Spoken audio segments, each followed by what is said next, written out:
اعوذ باللہ من الشیطان الرجیم، بسم اللہ الرحمن الرحیم۔ خاور نعیم ہاشمی آفیشل کے ساتھ حاضر خدمت ہے۔ ناظرین، میرا آداب قبول کیجیے۔ آج کل کے زمانے میں روزانہ معاشرے میں جو نت نئی کہانیاں، بہیمانہ کہانیاں، ظالمانہ کہانیاں سامنے آ رہی ہیں، اور میرے نزدیک یہ کہانیاں ان کہانیوں سے زیادہ طاقتور ہیں، زیادہ پاورفل ہیں جو کہانیاں ہم آپ کو سناتے ہیں۔ ہمارے معاشرے میں پتہ نہیں کیا ہو رہا ہے کہ تشدد کا جو ایک رجحان ہے وہ کینسر کی طرح پھیل رہا ہے۔ ایسے لگتا ہے پورا معاشرہ جو ہے وہ پرتشدد ہو چکا ہے۔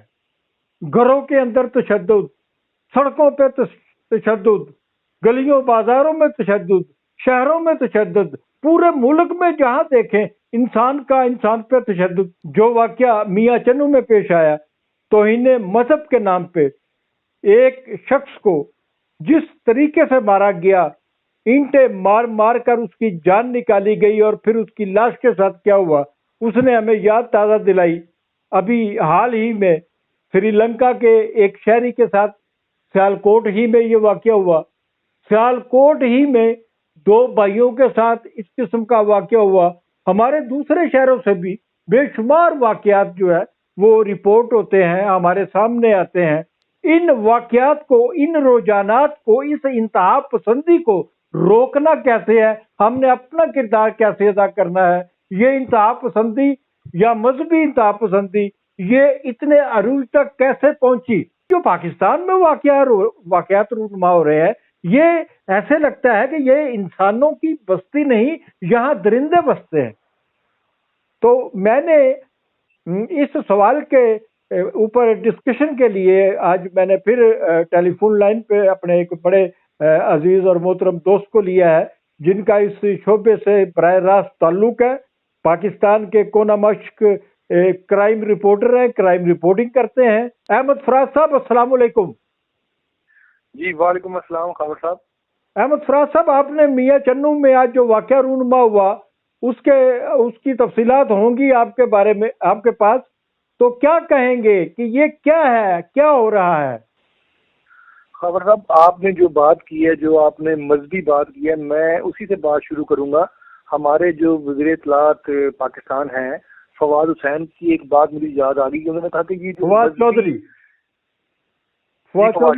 جی فواد چودھری نے ایک بیان دیا تھا کہ یہ جو مذہبی ایک بم ہے نا، یہ آہستہ آہستہ ٹک ٹک ٹک ٹک ٹک ٹک کر کے یہ پھٹ رہا ہے، اور یہ بات ان کی بالکل درست ہے۔